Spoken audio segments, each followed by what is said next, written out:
Добро утро на сите. Драго ми е што сме заедно да го простудираме Божиот збор пак. Денес ќе продолжиме со книгата на Ефесијаните и тоа ќе се фокусираме на првата глава, поточно 7-миот стих каде завршивме прошлиот пат. И ова ќе биде вториот дел од таа проповед. Темата тогаш беше откуп, ќе биде и денес. Така да може таму да свртите во Библиите или на телефоните. Ќе се фокусираме, ќе го разгледуваме денес Ефесијаните, прва глава, 7-миот стих. И тоа вториот дел од тој стих. Јас уште еднаш ќе го прочитам стихот, чисто да се потсетиме. Стихот вели: во кого имаме откуп преку неговата крв, опростување или простување на гревовите според богатството на неговата благодат. Предходниот пат видовме две вистини од овој текст или од овој стих. Кажавме дека првата вистина е каналот на откупот и втората беше природата на откупот. Кажавме дека во каналот на откупот дека во заедница или во сојуз или во соединување сме со Христос и во ова заедница или во овој сојуз ги имаме сите благослови што Христос ни ги дава нас. Каналот на сите благослови е нашиот сојуз или нашето соединување со Христос. Еден од тие благослови е откупот. Откупот ни е даден во сојуз со Христос. Тоа беше првата вистина што видовме прошлиот пат, каналот на откупот. Втората беше природата на откупот и зборевме за дефиницијата на откупот и различните аспекти. И кажавме дека откупот е вид на ослободување преку плаќање на цена или преку плаќање на откупнина. И кажавме дека сме ослободени од минимум 4 работи. Тоа се проклетството на законот, празнина, празен живот и празни дела, робството на гревот и Божиот гнев. И сме ослободени од овие работи преку плаќањето на скапата цена што Христос ја врши преку своите маки и својата смрт. Денес ќе видиме уште 3 вистини од останатиот дел од стихот. Ќе видиме средството на откупот, резултатот на откупот и изворот на откупот. И ќе завршиме со примена. Ајде да почнеме со средството на откупот. Тоа ќе биде првата вистина. Стихот вели во кого имаме откуп преку неговата крв. Во кого е Христос, неговата е Христовата крв. И гледаме дека средството или инструментот преку што откупот се извршува е Христовата крв. Во Левит 17 глава 14 стих пишува: животот на секое суштество е во неговата крв. Крвта представува живот. Каде има крв, таму има физички живот. И пролевањето на крв е јасна, видлива слика дека жртвата е убиена. И ова го гледаме од Стариот Завет, каде се принесувале многу жртви, многу животни.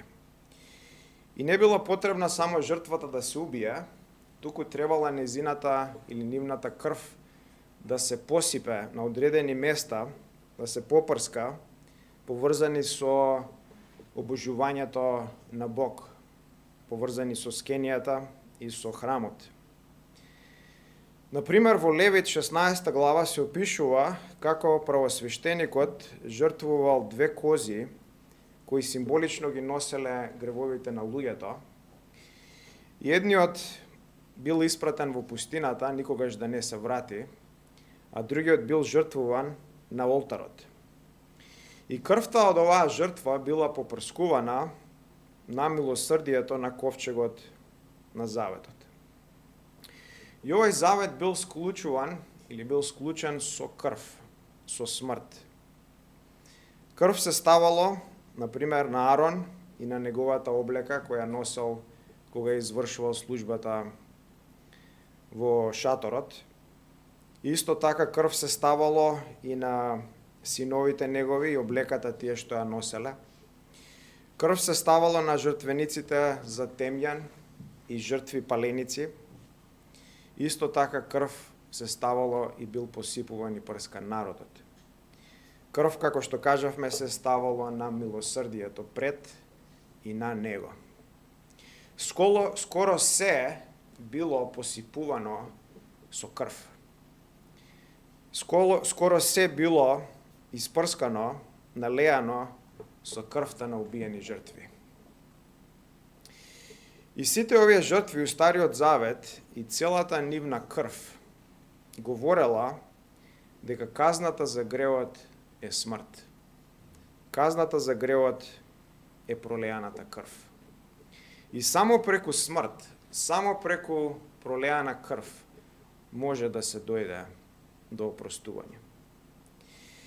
Жртвите од животни биле само слики и сенки од врвната жртва, што на вистина можела да го земе гревот и да донесе опростување. Таа жртва е жртвата на славниот Божи Син. Во Евреите 9 глава, 11 и 12 стих и исто така 24 стих, авторот пишува: Христос, откако се појави како правосвещеник на идните добра и влезе низ поголем и посовршен шатор што не е направен со рака, односно кој не е од ова создание. Влезе еднаш за секогаш во светината над светините, и тоа не со крвта на јарци и јунци, туку преку својата крв, и ни прибави вечен откуп. Зашто Христос не влезе во ракотворна светина, која е образ на вистинската, туку во самото небо, за да се јави сега пред Божиото лице за нас. Христос не влегува во шаторот, не влегува во храмот, туку влегува во самиот рај. Влегува во самото небо со својата крв и го презентира доказот над платената цена, на откупнината пред небесниот суд. И тој доказ е неговата крв. Христос ја истура својата крв, го дава својот живот. Една работа што може да прашаме, додека го читаме новиот Стариот Завет и Новиот Завет, посебно Стариот Завет, зошто мора толку крв? Зошто мора толку смрт? Зошто мора толку убиени жртви? И ова ни кажува дека гревот носи страшен ужас. Божиот закон е прекршен, Божијата светост е прегазена, Божијата чест е деградирана, Божиото име е оскрнавено, Божијата слава е засенета. И ништо освен смрт и вечен пекол можат да го задоволат овој ужас. Гревот вришти толку силно, што не може ништо освен крв, освен смрт, да го задуши овој глас. Ништо освен крвта на Исус може да го земе гревот. И колку оди оваа смрт и крв и раснување на Христос против идејата дека ова е некоја човечка измислица. Во први век раснувањето била најстрашната и најстрамната форма на убиство и на мачење што може да се замисли. Луѓето се плашеле, бегале и не келе воопшто да мислат на тоа. Колку раснувањето оди против идејата да биде клучно за спасението на човекот. Мачењето на вистина било ужасно И денес лекарите го потврдуваат тоа. Например, медицинскиот доктор, пишувајќи за раснувањето на Исус, Труман Дейвис, пишува, отворен цитат: на крстот, додека Исус полека се пушташе со поголема тежина во зглобовите на дланките, мачна огледна болка испукуваше по прстите и нагоре по рацете за да експлодира во мозокот. Клинците во зглобовите вршеа притисок врз средниот нерв, големите нервни стебла кои минуваат низ средината на зглобот и раката. Додека тој се туркаше нагоре за да го избегне ова мачење, тој ја ставаше целата своја тежина на клинецот врз неговите стапала. Повторно имаше страшна агонија додека клинецот ги кинеше нервите меѓу метатарзалните коски на неговите стапала. Во овој момент се случи уште еден феномен. Како што рацете се уморија, големи бранови на грчеви ги зафатија мускулите, заврзувајќи ги во длабока немилосрдна мачна болка.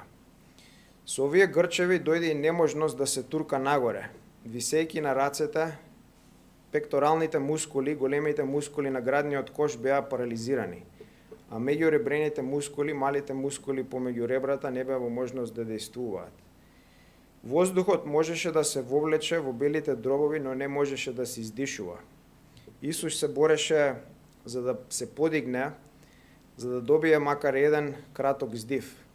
Конечно, нивото на јаглерод диоксид се зголеми во белите дробови и во крвниот притисок и грчевите делумно стивнаа. Симптоматично тој можеше да се турка нагоре за да издиши и да внесе животворен кислород. Несомнено во овие периоди тој ги изговорил 7 кратки реченици што се запишани. Тој страдаше часови на неограничена болка, циклуси на извртување, грчеви што ги раскинуваат зглобовите, наизменична делумна асфикција и силна болка додека ткивото се откинува од неговиот распрчен грб со неговото движење нагоре и надоле по грубото дрво на крстот. Потоа почна уште една агонија, длабока болка во градите додека перикардот, кесичката што го обкружува срцето, полека се наполни со серум и почна да го компресира срцето. Крајот брзо се наближуваше, губењето на ткивните течности достигна критично ниво. Компримираното срце се бореше да пумпа тешка, густа, слаба крв во ткивата, а измачените бели дробови правеа избезумени напори да вдишат мали голтки воздух. Значително дехидрираните ткива ги испратија своите поплави од стимули до мозокот. Затворен цитат. Ако учениците сакале да измислат нешто за христијанството, сигурно немало да биде раснувањето на Исус и неговата крв и неговите мачења како клучно и есенционално и централно за спасението. Крвта, смртта и раснувањето на Исус како централен елемент во христијанството ни покажува дека ова не е воопшто човечка измислица. Зошто оди толку спротивно на сите човечки идеи, на сите човечки импулси и интереси и во централен и клучен антагонизам против човековата падната природа. Значи, во оваа прва вистина гледаме дека инструментот или средството преку што се придобива откупот е страшните маки и смрт на Божиот Син, неговата пролеана крв. Втората вистина е резултатот на откупот и стихот ни вика во кого имаме откуп преку неговата крв, простување на гревовите. И тоа е резултатот. Првиот резултат на откупот е простување на гревовите. Ние како луѓе сме во робство на гревот, на ѓаволот и на смртта.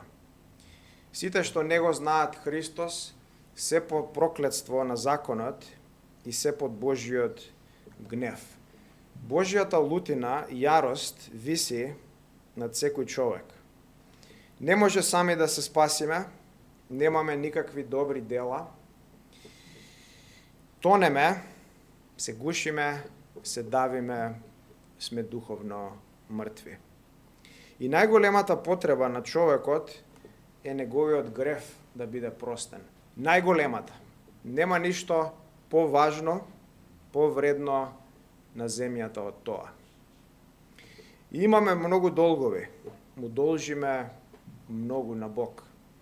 Нашите долгови се натрупани до небото. И нема кој што може да не спаси.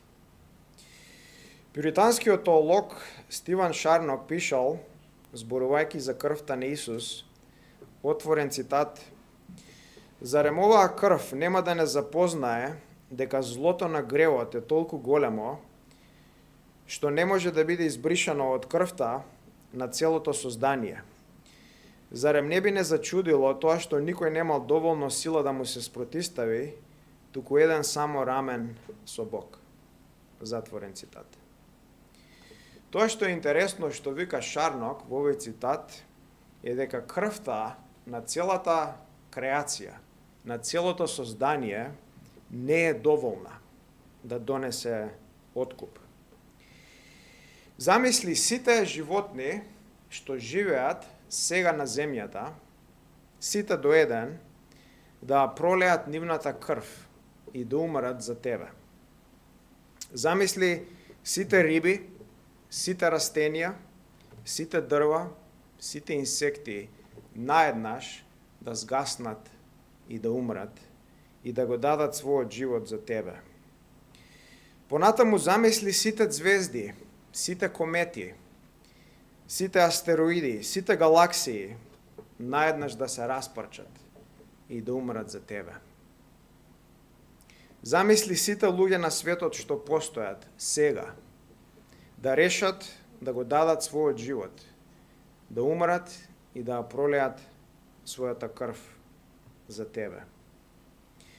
Сето тоа, сите тие, целата нивна крв и целата нивна смрт и распаѓањето на сите и на целата креација не би било доволна да избрешат еден мал греф.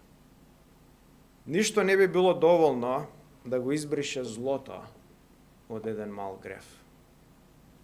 Но Христос е тој кој преку својата крв, преку својата смрт ги брише сите гревови. И навистина многу тешко е да се дојде до спасение. Навистина многу тешко е да се дојде до опростување на гревот. Да се откажат милиони и милиони долгови кои ние ги имаме пред Бог. Бог мора симултано или во исто време да остане и праведен и да оправда. Во исто време да остане и праведен и да опрости. Ако остане праведен, не може да опрости, ако опрости, не може да е праведен. И ова е парадокс и енигма кој само тој го решава. Опростувањето на гревот, вика Мартин Лојд Джонс, е најтешката работа во универзумот. Нели можеше Бог, како што кажа во креацијата на светот, во креацијата на универзумот, нека има светлина и светлина се стори. Или нека има земја и земја се створи. Нека има море и море се створи. Нели можеше исто така да каже гревот ти е опростен. И гревот да се опрости. Така, со збор. Ако тоа се случило или се случи, Бог така не би бил праведен. Зошто злото, гревот и злоделата викаат и вриштат за казна и осуда. Во неговата книга 10 заповеди Томас Вотсон го пишува ова: голема мудрост се гледа во создавањето на нас, но уште поголема чудесна мудрост во спасувањето.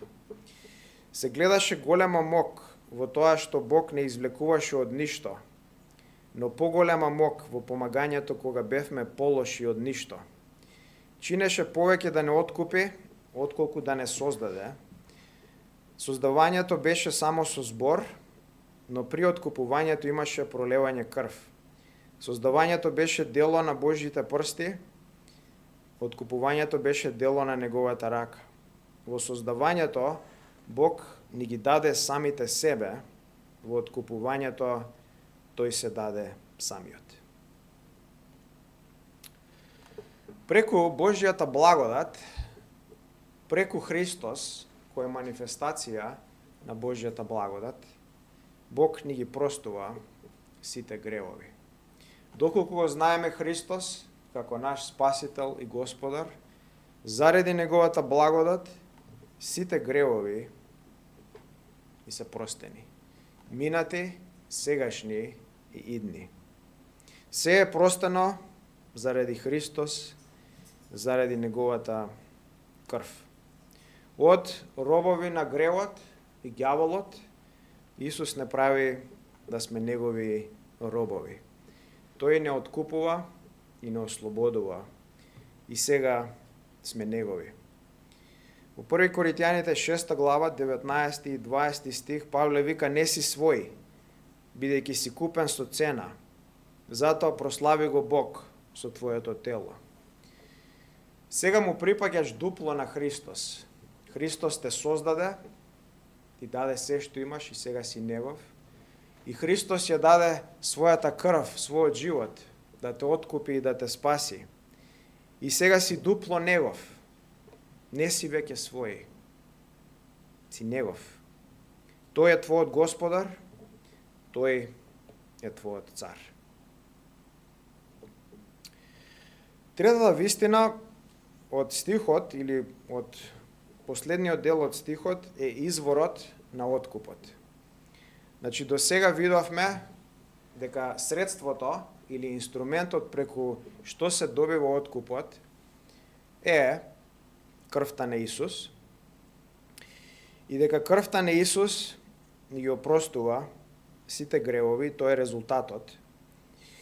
Сега ќе видиме за изворот на откупот. Стихот вели во кого имаме откуп преку неговата крв, простување на гревовите, според богатството на неговата благодат. Според богатството на неговата благодат.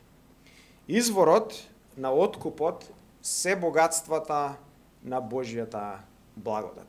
Од таму доаѓа откупот. Од таму извира. Неговата благодат гледаме дека е многу богата, дека не е сиромашна и празна, туку е енормно богата, е масивна, е гигантска, е бескрајно богата. Стихот вели според богатството на неговата благодат, тој ни ги простува гревовите. Зборот не е од, туку според, ката е зборчето, и се работи за богатства кои се во, или според, кои се во линија, или во паралела, или во синк со неговата благодат. Неговата благодат е енормна, е бескрајна. Тоа значи се работи за енормни богатства, се работи за неверојатни богатства, се работи за бескрајни богатства. Бог воопшто не е сиромашен. Бог воопшто не е празен.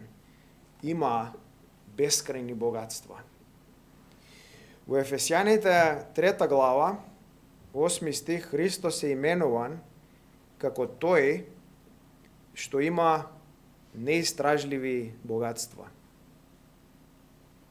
Неговите богатства се неистражливи. Немаат крај, немаат длабочина, немаат граница, немаат бариера. Тие се бескрајни богатства. Тој е бескрајно богат. И кога душата ќе види колку гревови има направено против Бог, колку лоши мисли имала текот на својот живот, колку грешни мотиви и желби и планови, колку деформирани односи, искривени, гнасни и празни зборови, колку гнасни дела. Кога човекот ќе види дека неговата душа е фонтана на темна и отровна вода, дека основите на самиот пекол се внатре, во човекот, во неговата душа. Кога ќе види дека е ѓавол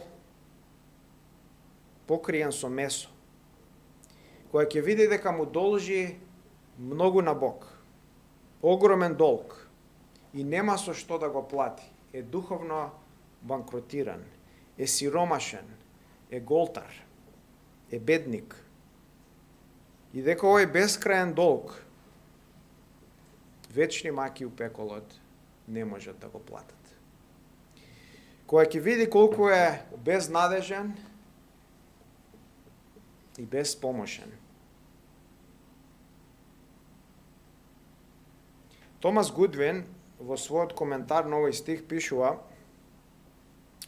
кога ќе дојдеш и ќе видиш како ти се кажуваат гревовите пред тебе, подредени пред тебе и натрупани високо до рајот и ниско до пеколот, мисли кутрата душа, каде е богатството, каде се средствата, каде се ресурсите, каде е тој кој ќе ми ги прости сите овие гревови.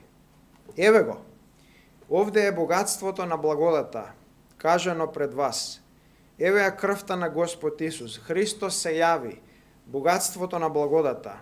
Не треба да носите ниту еден денар. Затворен цитат. Ние сме духовно сиромашни, банкротирани, голтари, безпомошни и безнадежни, но еве го богатството на Божјата благодат. Еве го, богатството на Божјата благодат е толку богато, што може да измие се, да покрие се, да исчисти се и да не направи свети и непорочни. Стивен Шарнок продолжува и вика, отворен цитат, да предпоставиме дека некој човек би можел да го распарчи небото и земјата и да го убие целото човештво, да ги уништи ангелите, тие суперлативни уметности на создавањето, тој нема да се здобие со толку вина, како оние при раснувањето на Божиот син, чија личност беше бескрајно надмокна од целото создание. Тогаш Бог со ова ни покажа колку е непроценлива вредноста на Христовата крв и неисцрпна низината доблест. Затворен цитат. Најголемиот греф направен во историјата на универзумот, во историјата на човекот, е убиството на Божиот син. Нема ништо пострашно и поодвратно од ова. Божиот син и неговото убиство. И што се случува? После вознесувањето на Исус на Духов ден, Петар застанува во Ерусалим и почнува да проповеда. И им проповеда на истите луѓе кои беа виновни за раснувањето на Божиот син. И ги повикува истите луѓе кои викаа на Пилат: растни го, ги повикува на покаяние и вера.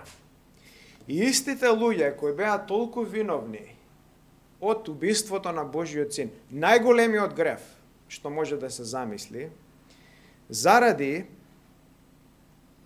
вредноста на Христовата крв, заради непроценливата вредност на неговата крв, Бог им опростува. Неверојатно.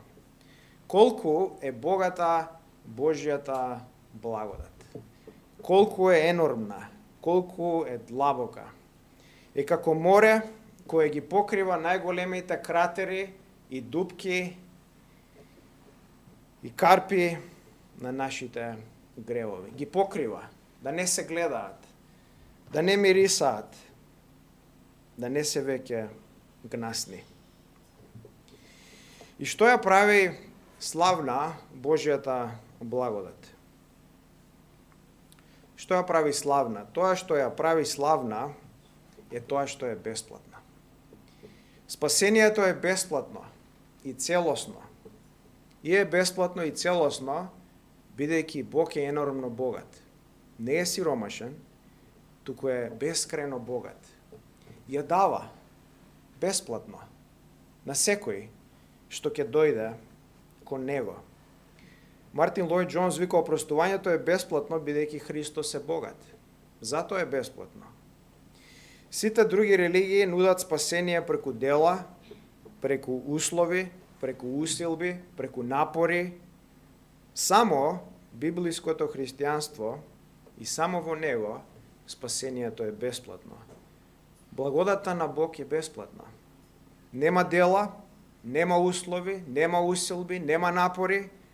Само дојди до Христос, само поверувај во Него, само предај се на Него, бидејќи Тој стори се. Тој ги исполни сите услови, Тој ги исполни сите усилби, Тој ја заврши целата работа, сите дела, Тој ја плати целата сметка, сите долгови, Тој направи се. Ти само дојди до Него. Спасението е бесплатно, бидејќи Бог е енормно богат. Што друго, освен откупот, имаме според или преку богатството на Неговата благодат? Например, во Ефесјаните 1 глава, 14 и 18 стих, Павле говори за некое наследство.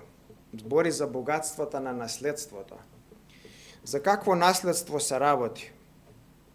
Што значи ова наследство? Кажавме претходниот пат дека откупот не само што има сегашни елементи, како опростувањето на гревот, туку има и еден аспект или една перспектива, и тоа вклучува откупување на нашите тела, прославување на нашите тела и прославување исто така на целиот универзум. Бог ќе го обнови целиот свет и ќе ги обнови нашите тела, и тоа е вклучено во откупот. Но богатствата на Бог, богатствата на Неговата благодат вклучуваат многу повеќе од тоа. Богатството на Божјата благодат ни дава буквално се. Бог е толку енормно богат, што вика, еве све ти давам. Мене не ми треба ништо, јас имам све. Богатството на Божјата благодат е толку полно, толку богато, толку енормно, што ни дава се. Ни дава се.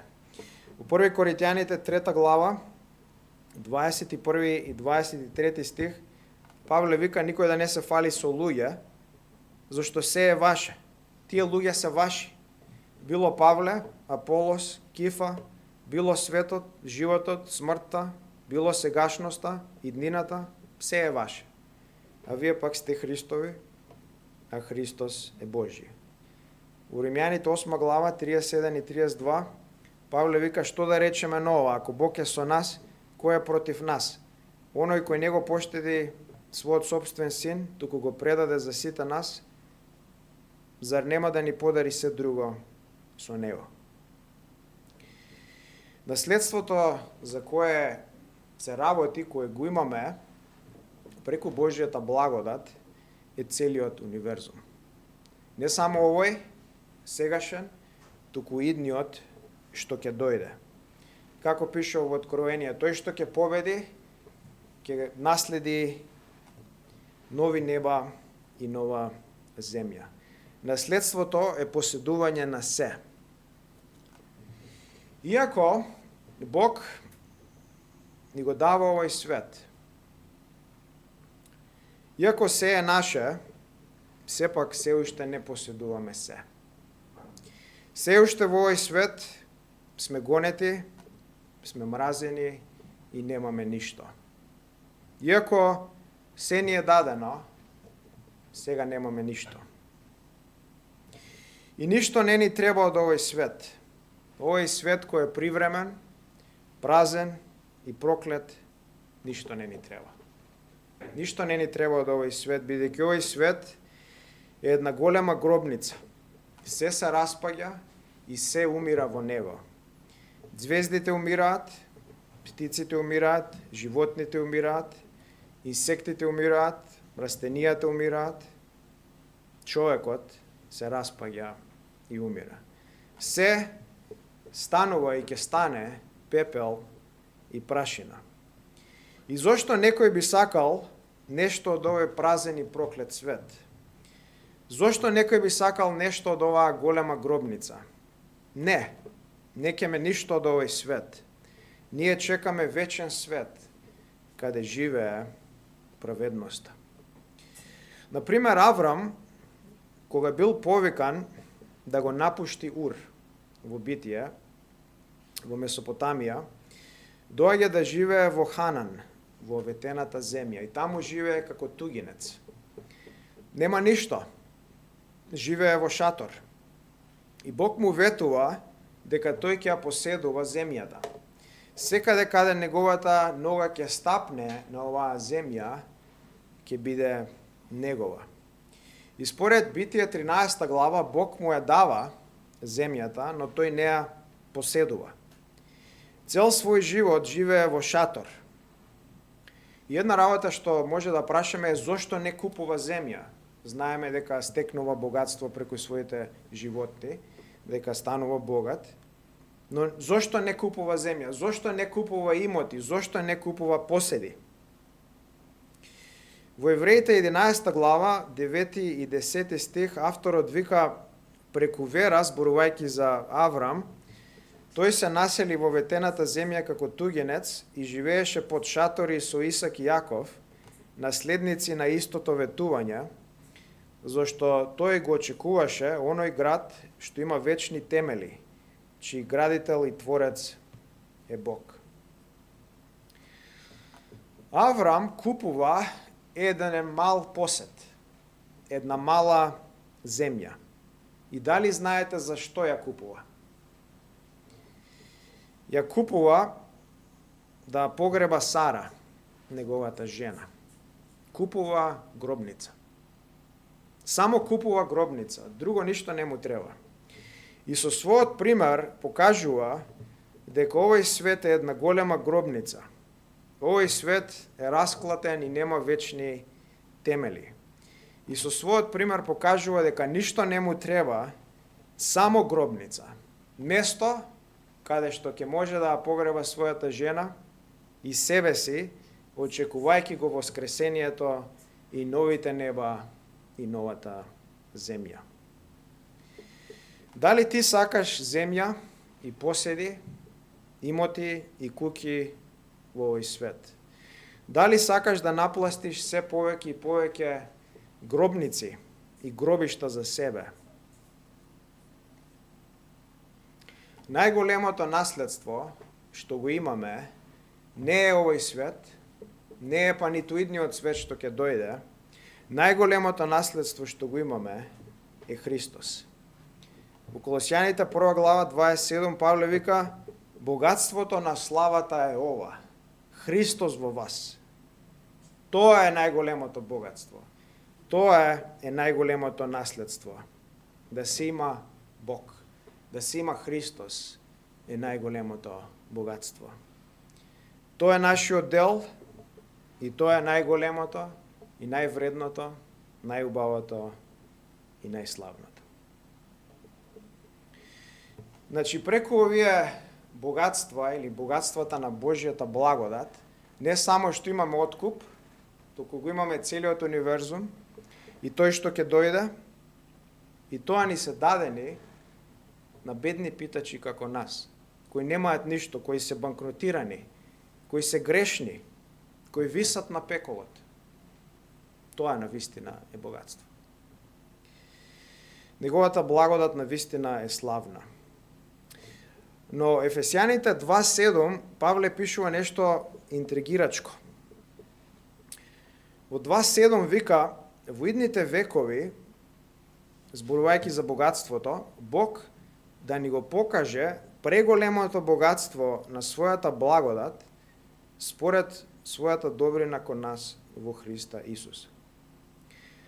Зборот овде за преголемото е хупербалон и истиот збор е употребен во Ефесјаните 3.19, каде Павле опишува Христовата љубов, која го надминува знаењето.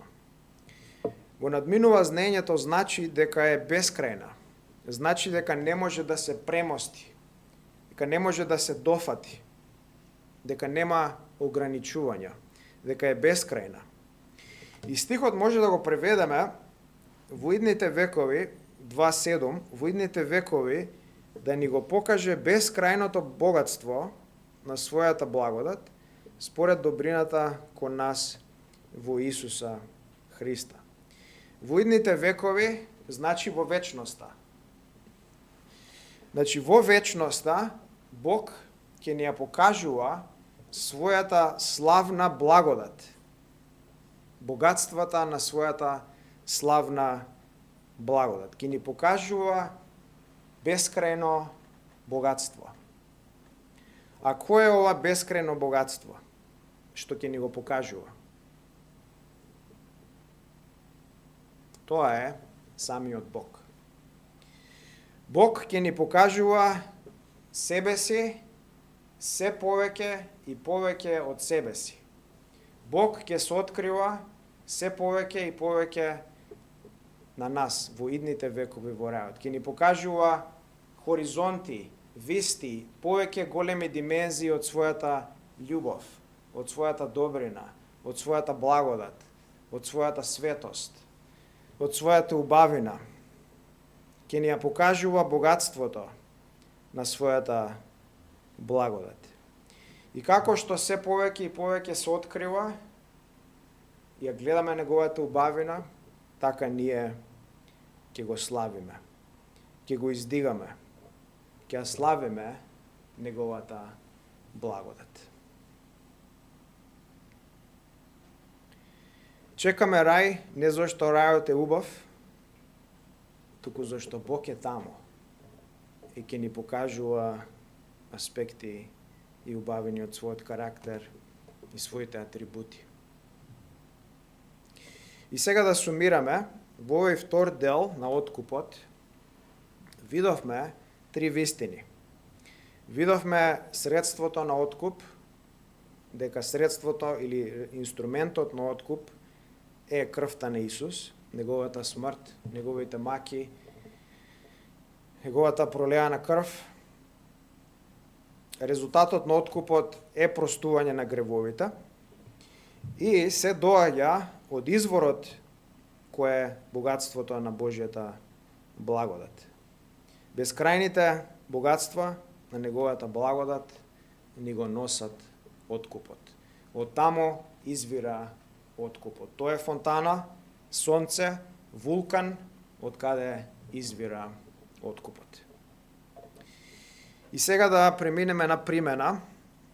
Ќе има три примени за од овој стих. Ќе збориме за утеха, за опростување на гревот и антагонизам против гревот. Да почнеме со утеха. Кога човек ќе види дека Христос е тој што ја плаќа цената за неговиот грев, дека Христос е тој што умира и го дава својот живот за сите негови гревови да бидат опростени. Каква утеха е тоа? Кога ќе видиш дека сите гревови ти се опростени, сите гнасоти во минатото, сега и во иднина, дека сите гревови ти се покриени, дека си очистен, измиен и сите долгови се платени. Каква утеха е тоа? Дека си ослободен од робство и дека сите долгови што му ги должеше на Бог се платени. Како морето што ги покрива сите кратери и бездни на дното, така Исусовата крв ги покрива сите наши гревови, сите наши гнасотии, целиот наш срам и вина и голотија. Веќе да не се гледа, веќе да не е одвратно, веќе да не мириса. Се е покриено. Нема веќе осуда, нема веќе вина, нема веќе проклетство, нема веќе Божји гнев. Бог е сега твојот пријател, твојот татко. Тој што те љуби. Еден има кажано дека сите наши гревови за Исус се како еден мал темен облак во споредба со масивноста на сонцето. Што е еден мал облак во споредба со масивноста на сонцето? Или како една капка темна во овој масивен океан кој го знаеме. Во споредба е ништо. Ни кажува дека нашите гревови во споредба со благодата на Исус, во споредба со неговите заслуги, се ништо.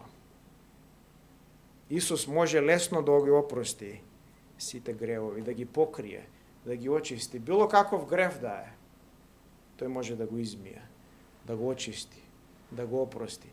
И каква утеха е ова да знаеш дека сите твои гревови се опростени. Да знаеш дека Исус плати се и нема веќе осуда. Во Псалм 103, 11 и 12 авторот вика зашто колку небото е високо над земјата, толку е голема неговата милост кон оние кои се бојат од него. Колку исток е далеко од запад, толку тој ги оддалечува од нас нашите беззаконија. Колку е далеко исток од запад? Бесконечно. Нашите беззаконија се оддалечени од нас и веќе нема да се спомнат. Тој плати се, тој го зема твоето место, затоа, доколку си верник, го знаеш Христос, земи утеха во Него. Одмори се во Него. Отпушти се во Него. Тој плати се. Има една пјуританска молитва, се вика Љубовта сјае на Голгота и гласи вака. Христос беше во сета мака, за да јас бидам во сета радост. Отврлен беше, за да јас бидам доведен. Згазен беше како непријател, за да јас бидам добродеден како пријател. Се предаде на пеколното најлошо, за да јас го достигнам најдоброто од рајот. Се соблече, за да јас бидам облечен. Ранет беше, за да јас бидам излечен. Жеден, за да пијам, беше мачен, за да јас бидам утешен. Страмен, за да јас наследам слава. Влезе во темнина, за да јас имам вечна светлина. Мојот Спасител плачеше, за да се избришат сите солзи од моите очи. Стенкаше, за да имам бескрајна песна.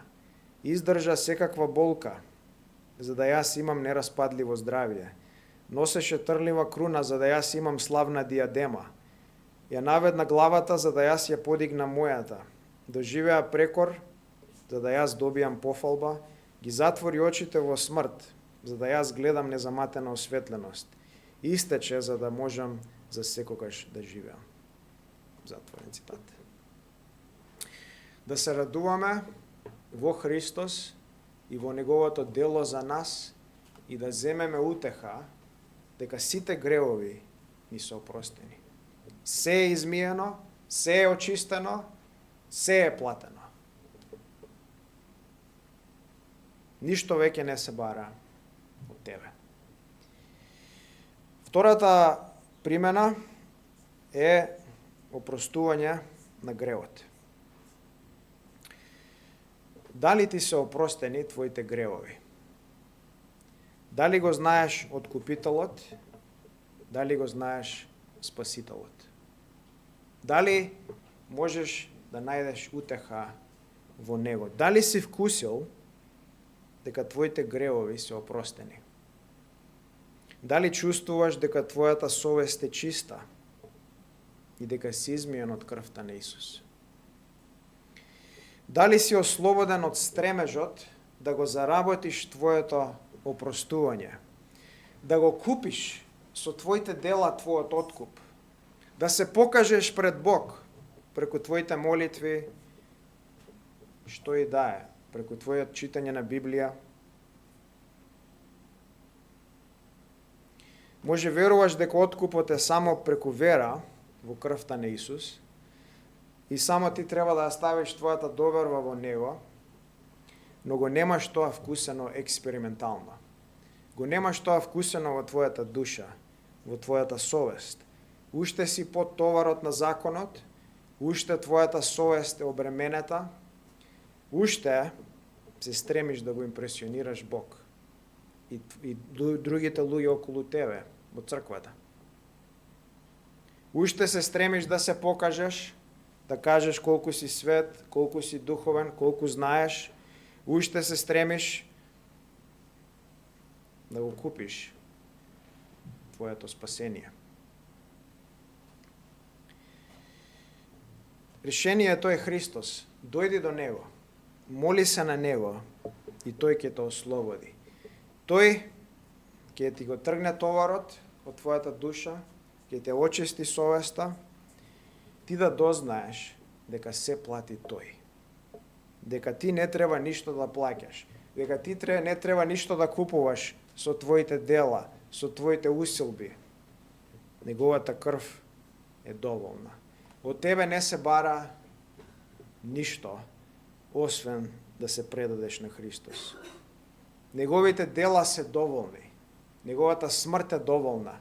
Неговата крв е доволна. Неговите маки се доволни. Ти не можеш ништо да направиш, ниту да додадеш. Предај се само на Него. И третата примена е антагонизам против гревот. Антагонизам против гревот. Кога гледаме како Исус виси на крстот и ја пролева својата крв, облеан целиот во рани, во болка, во крв, кога ги гледаме неговите големи клинци кои се на неговите раце и нозе, и неговата круна од боцки и трња. И кога гледаме како неговото срце е прободено со копја, како може да правиме грев против толку голема милост, сожалување и љубов кој зрачат од крстот. Христос е таму за тебе. Христос е таму за твоите гревови. Христос има клинци заради твоите гревови. Неговото срце е прободено заради твоите гревови. Он носи круна од боцки и трња заради твоите гревови. Како може да правиме грев против толку голема милост, толку големо сожалување, толку голема благодат кои зрачат од крстот? Крстот секој пат кога ќе го погледнеме, и треба често да го гледаме, треба да не потсети да правиме антагонизам против гревот, да објавиме војна против гревот, да се бориме против гревот, да го отфрлиме и да го откорнеме од нашиот живот. Христос ја пролева својата крв за тебе и губива гревот, за да ти го убиеш од твојот живот. Тие беа трите примени од овој текст. Бог да ни помогне да живееме свето и угодно на Него. Да се помолиме.